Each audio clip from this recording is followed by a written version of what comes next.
There is a place on Earth where life is pushed to its limits.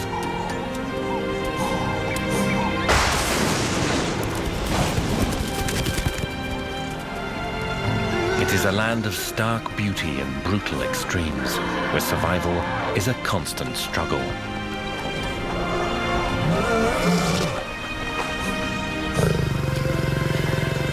The place is an Eden called Etosha.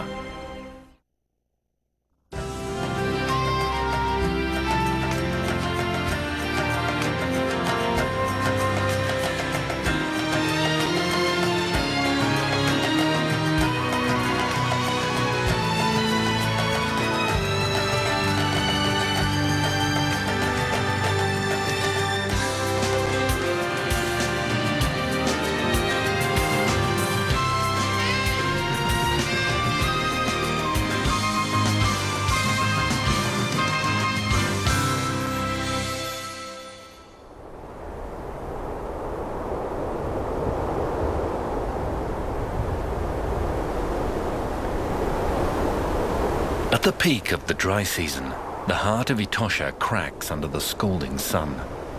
Temperatures soar to 45 degrees Celsius as this African lake bed becomes a parched wasteland.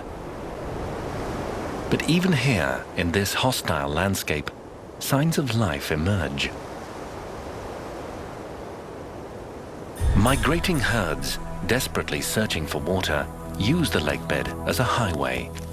Its openness provides safety, giving predators nowhere to hide. But here in Etosha, translated as the place of mirages, water is only an illusion.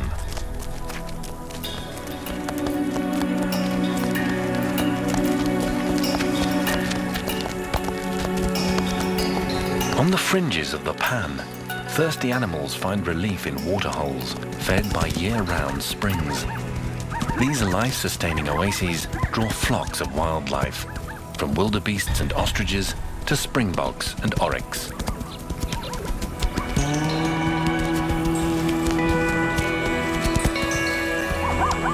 Some come here for water, while others come to prey on those in search of it. Predators lay patient, shielded by the savanna grassland.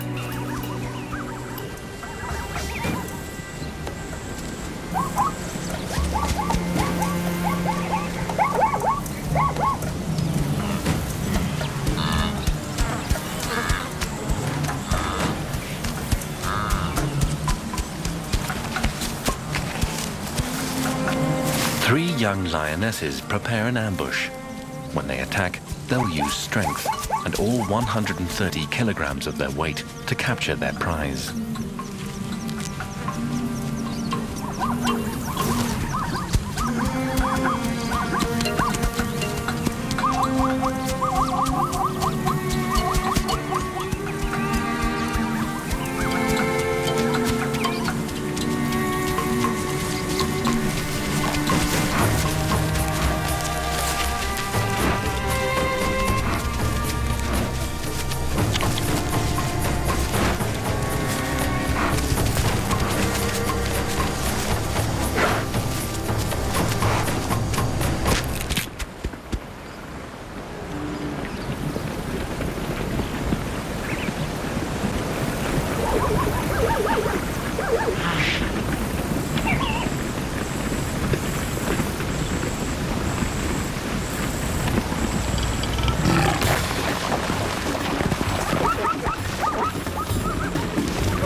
Not every hunt is successful.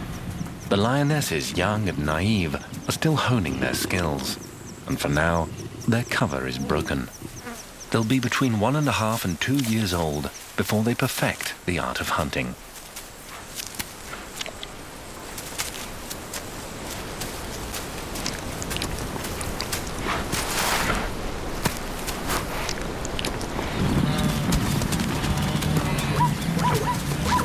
June arrives with relentless heat. The land has not seen rain for 2 months and may not see any for 6 more. Water continues to govern day-to-day life in Etosha.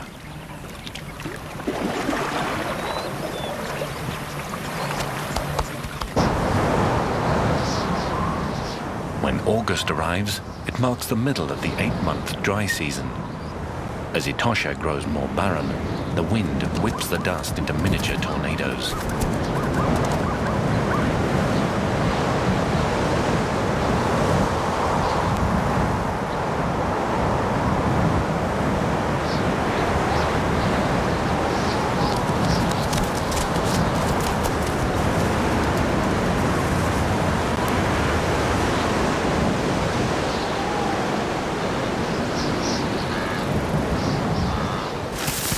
Unlike Etosha's nomadic herds, bat-eared foxes find safety in permanent dens. Their large ears and keen hearing help them find nutritious insects hiding in the earth.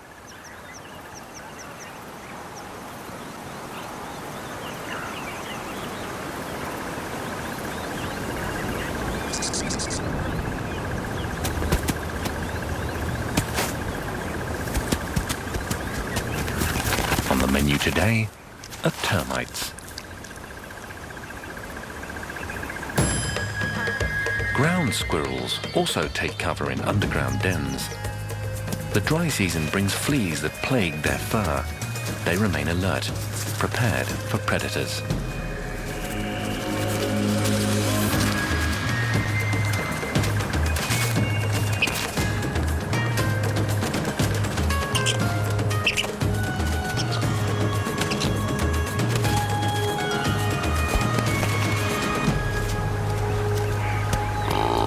For the springbok antelope, the dry season means it's time to court. The male makes a subtle approach, a few nudges on the flanks of a female, but with no luck.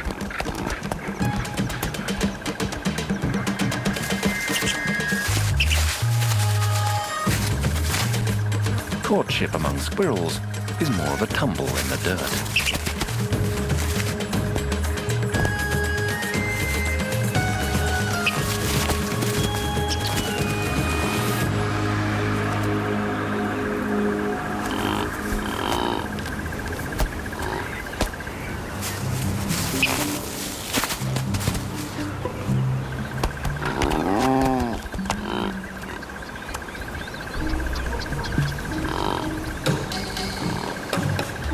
The springboks let their guard down as a cheetah watches from the scrub.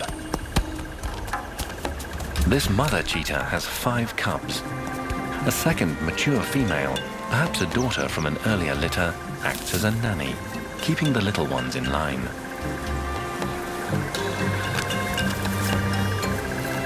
The cubs, only 4 months old, stay behind with the nanny while their mother hunts. They're eager to help, but their playfulness may spoil her efforts.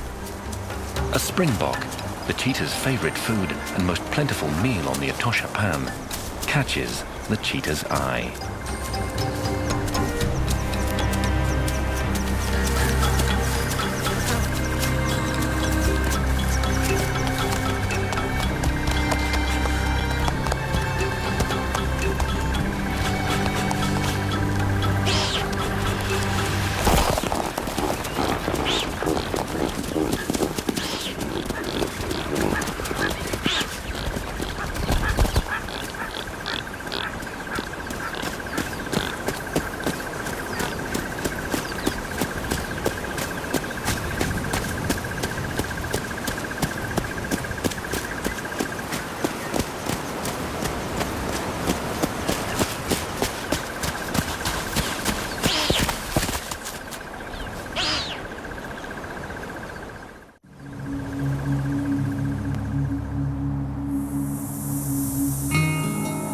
Etosha, once the largest lake in the world, now lies dry for 8 months of the year.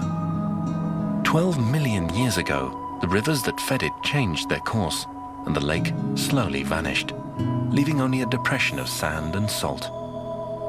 Yet beyond the pan's perimeter lies a vast and ancient African landscape. Plains of scrub and thorn, and sprawling stands of mapani trees.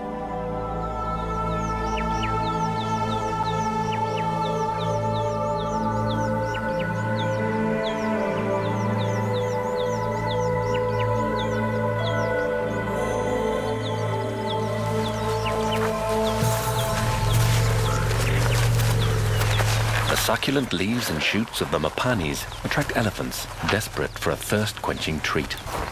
With few predators, the elephants fearlessly enter the springs with their calves.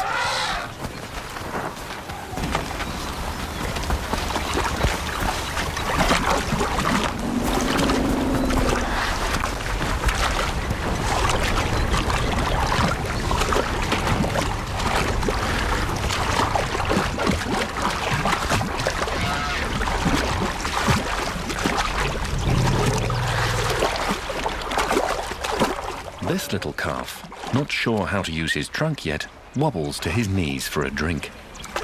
These African elephants travel to several water holes every day. When they're not eating, they're searching for water.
As the elephants move on, a flock of doves takes their place, and a predator comes to hunt. The African wildcat is primarily nocturnal, but will often hunt at dusk. It waits for the perfect moment, picking its prey carefully.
The elephant herd, now joined by bulls, begins to travel in the cool of the evening.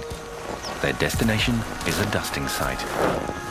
These African elephants are one of only two groups that live in the desert.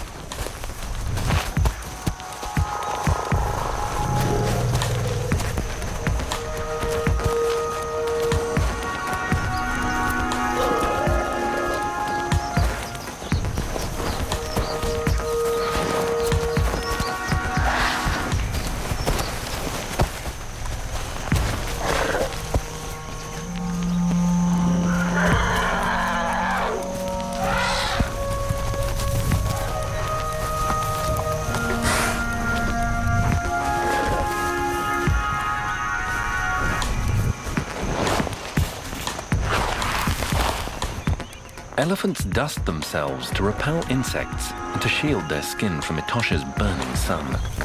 But this healthy habit can be deadly. While elephants have few predators, an invisible threat often hides in the dust: anthrax. a deadly bacteria that can lie dormant in the soil for years. Once inhaled, the bacterium comes alive and kills the elephants.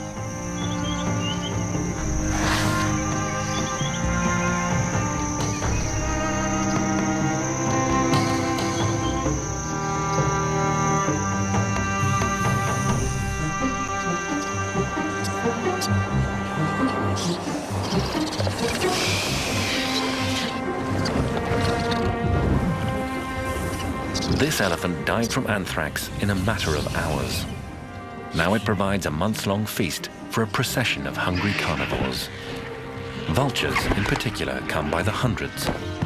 Nature's best-known scavengers, they devour messy, rotting animals that no one else will. With their naked heads, they stay relatively clean after diving into the gut of a carcass.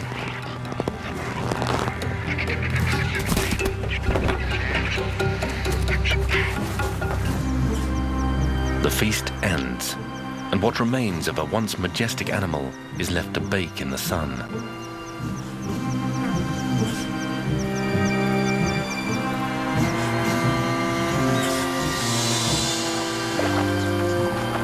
With each day that passes, the sun sucks more life from the land. The water holes shrink, and wading becomes risky.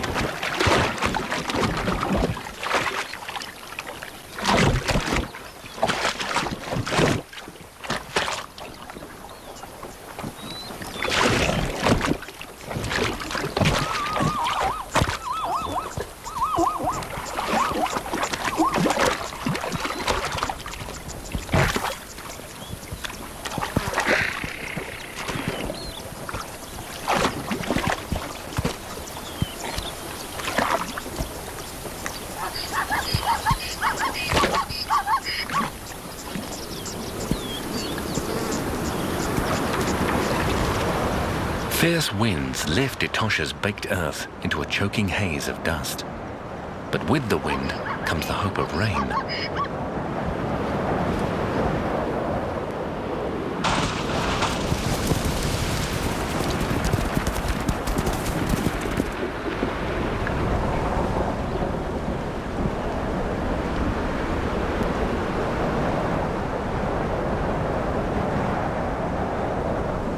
No rain arrives, despite dark clouds and lightning, and the oppressive heat lingers. With no choice but to endure, the animals grow tense and edgy.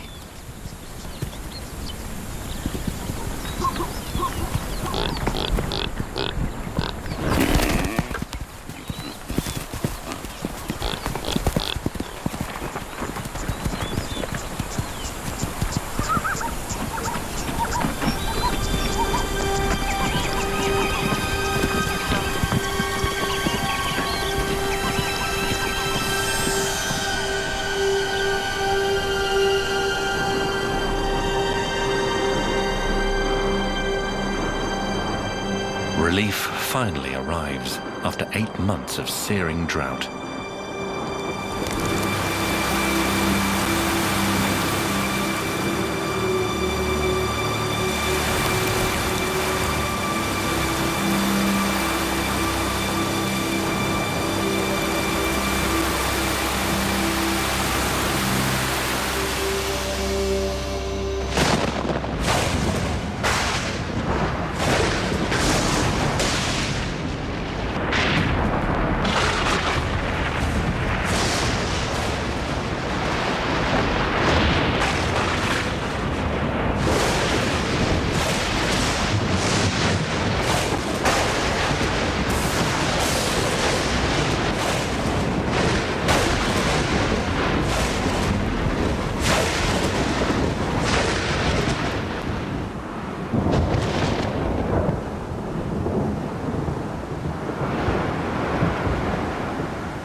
Kosher, once parched and dusty, is reborn.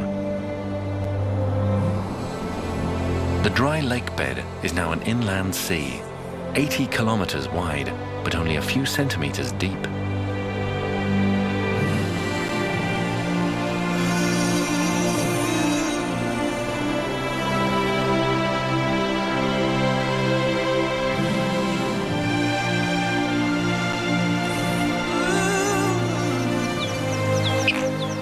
Meanwhile, on the surrounding plain, another transformation is taking place. The dormant seeds of grass and flowers suddenly spring to life.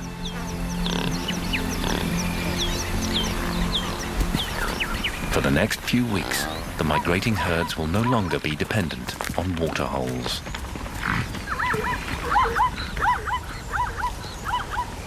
With the rebirth of the lake comes new life. All the springboks give birth within just a few days, each mother having a single fawn.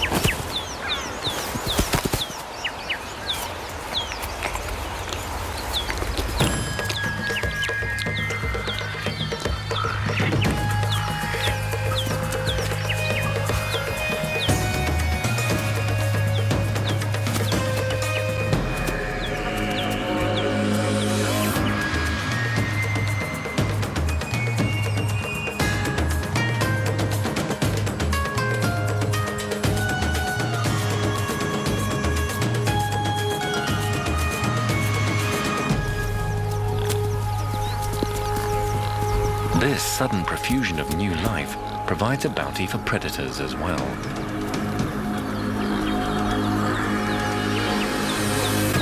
A cheetah family spots a newborn fawn.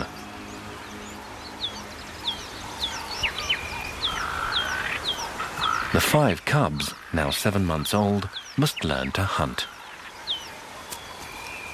Together they watch and wait in the thorny scrub.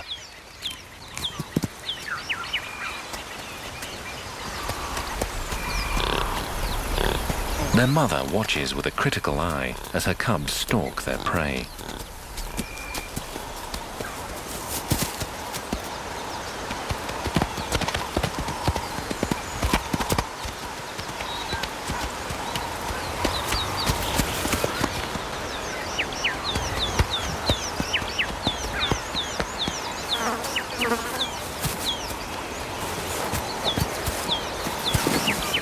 As the nanny guides his siblings, one cub attempts his first hunt.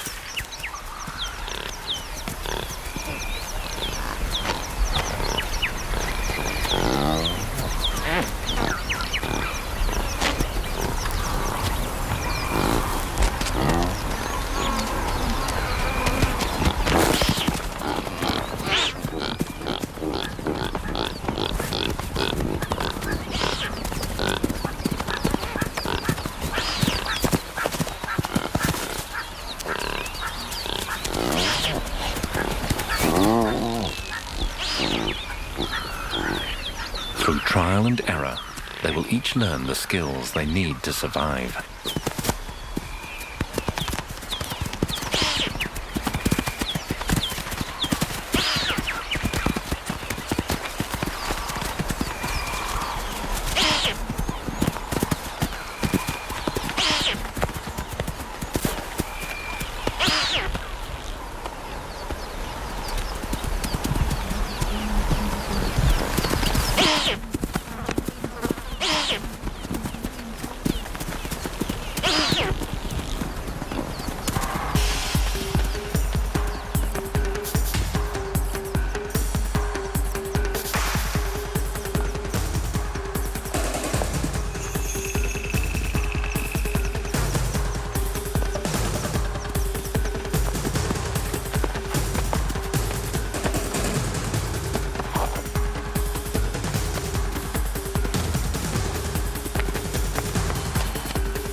Death is a part of life here in Etosha.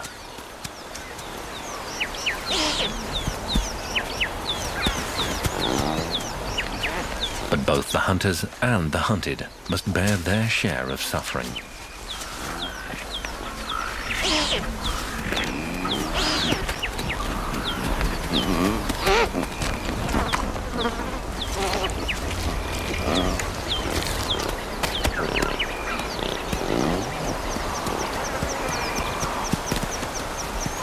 While some of the first newborn fawns perish, many more survive.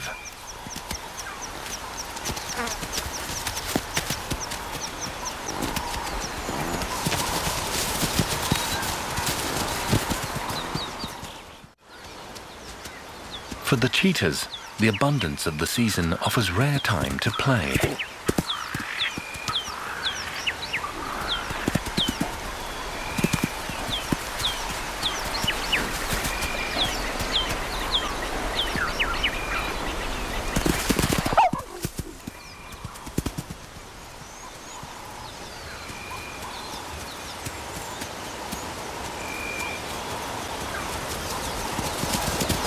As the herds move on, they bunch together whenever danger appears.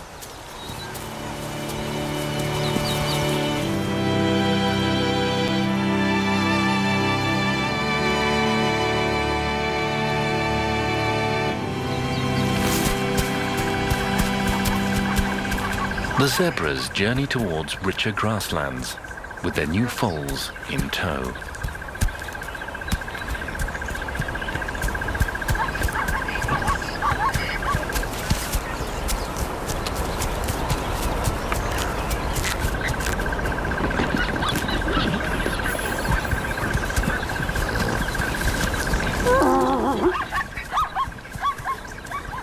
As the herd spreads out across the plain, it enters dangerous ground, the lioness's territory.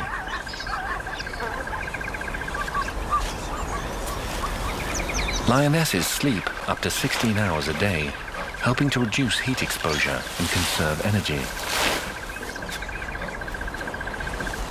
But they are always alert to the scent of prey.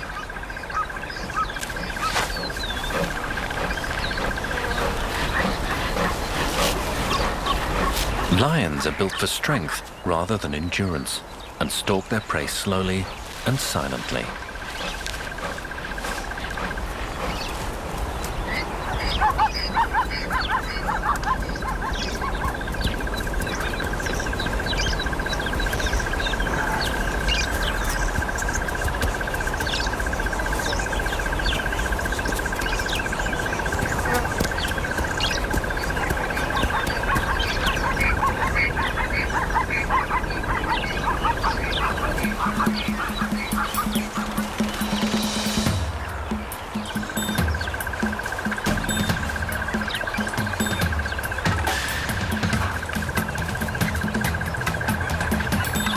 The lioness will try to get within 30 meters before attacking.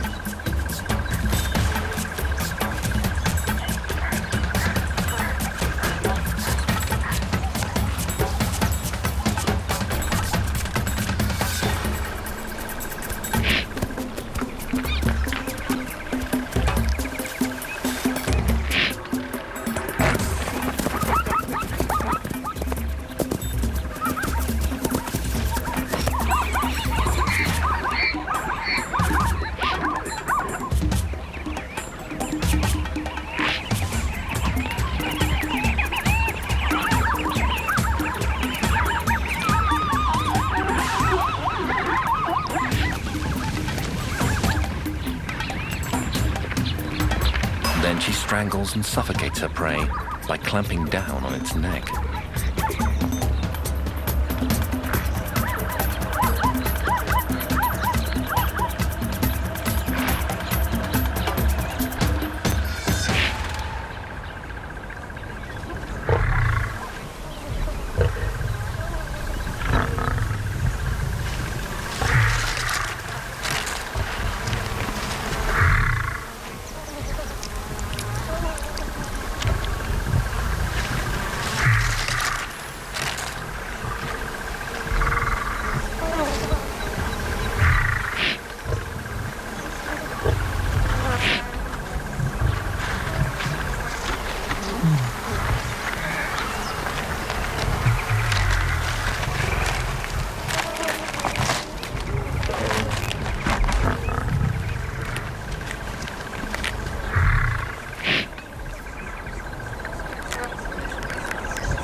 Full from their earlier hunts, the lionesses eat little and leave their catch for scavengers.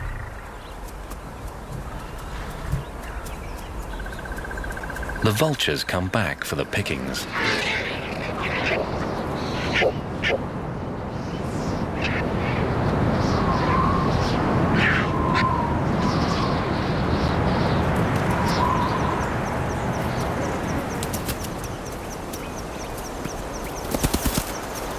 The nourishing rainy season provides grass to eat and plenty of water. The springbok fawns grow quickly and learn the tricks of survival.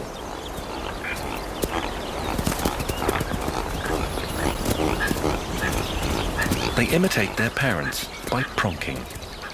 As if they had springs in their feet, these antelope can jump as high as 3.5 meters.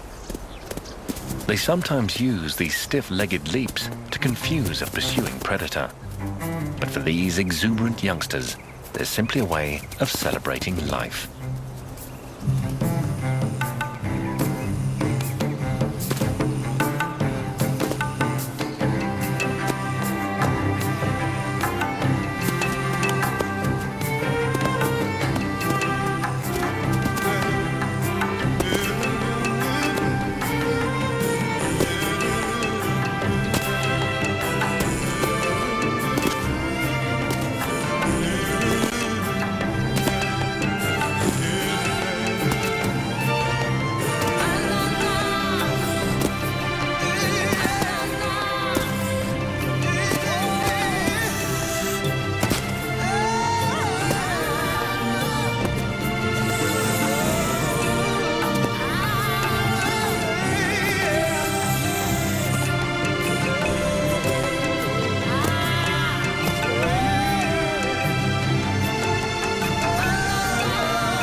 The wet season tapers off after 3 months of regular rain.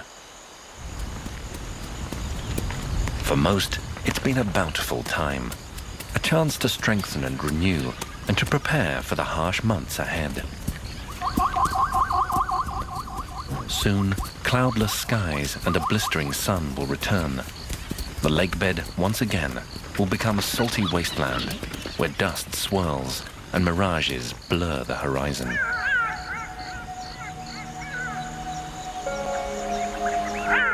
Heat and drought now stalk the land.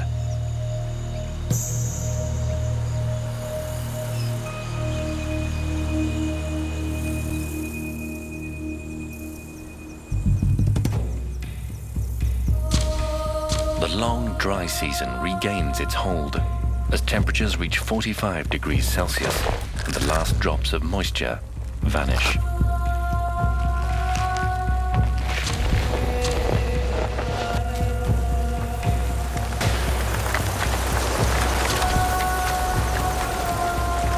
The herds return to the waterholes and become ever more wary of predators.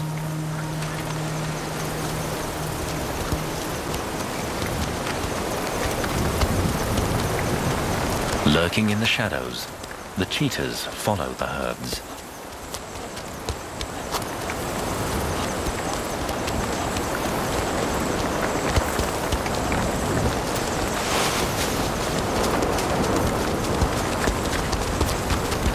But the cheetahs, too, are being watched.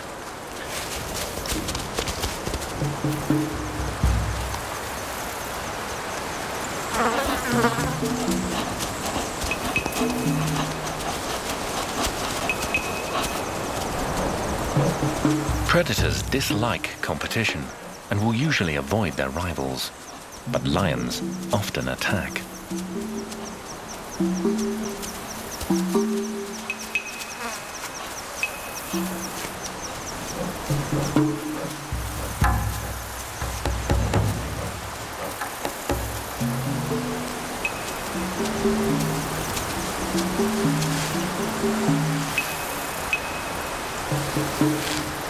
the cheetah family moves, the nanny becomes separated from the others. It's the perfect opportunity for the lioness.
The cheetah's wounds prove fatal.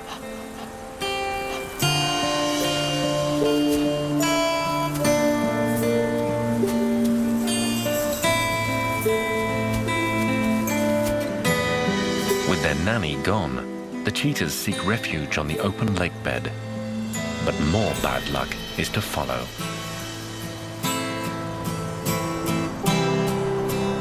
The mother soon dies from anthrax, leaving her 5 cubs orphaned before they have fully learned to hunt.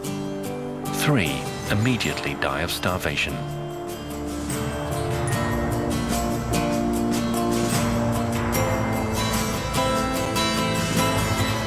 The last 2 starving brothers struggle on alone, desperately searching for the herds, their only hope of survival.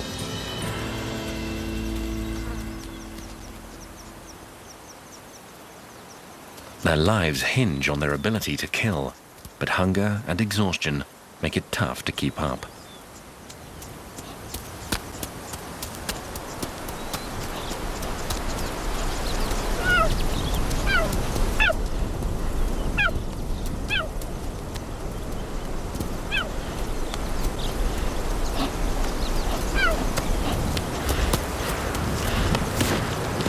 One is already too weak to hunt.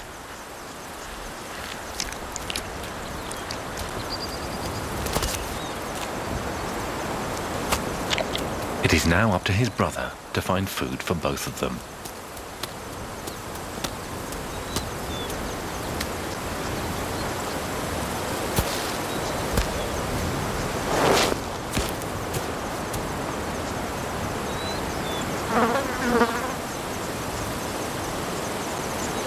He spots a bat-eared fox resting outside its den.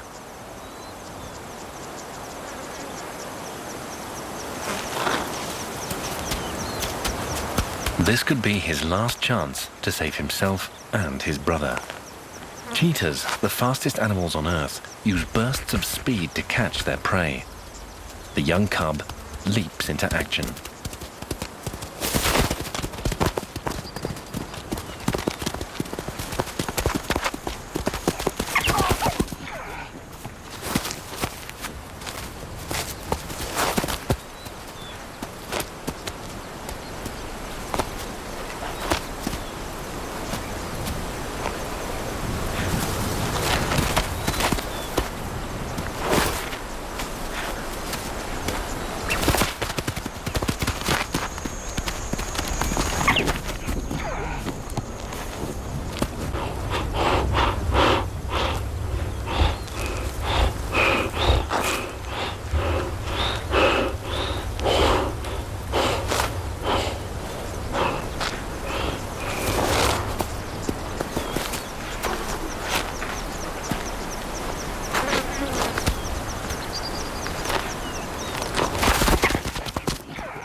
cub's failure seals his brother's fate.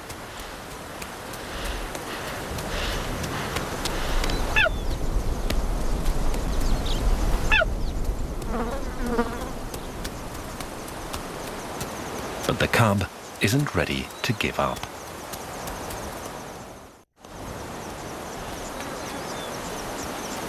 The last remaining cub is so weak it doesn't even attempt to attack the antelope walking nearby.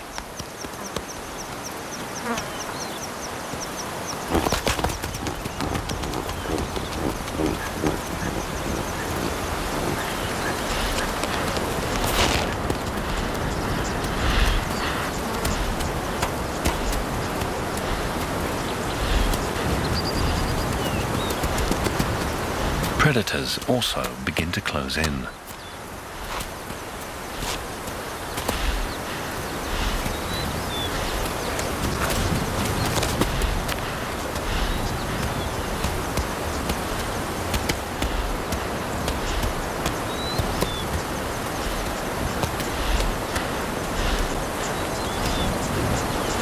The presence of the jackals signals that the end is near.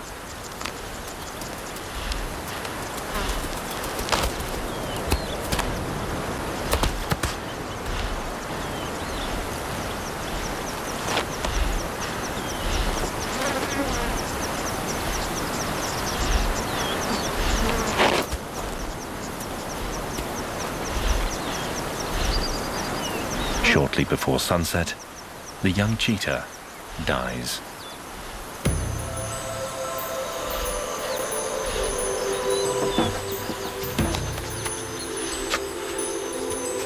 Meanwhile, the bat-eared foxes move to a new, safer den.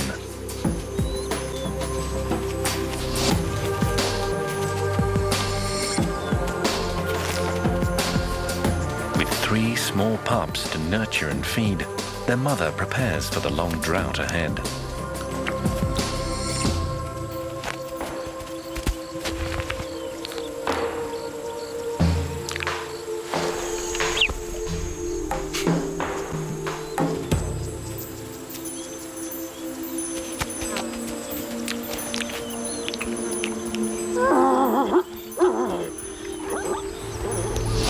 The herds return to the waterhole, and with them, the lionesses.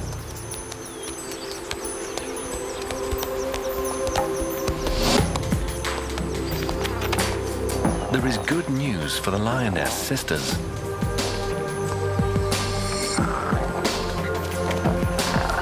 One has given birth to 3 cubs.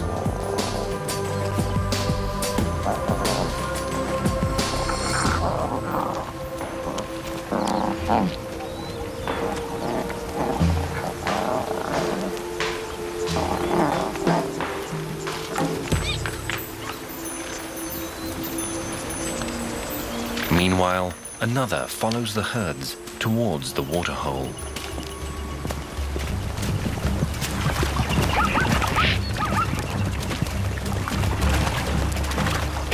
Then breaks her cover.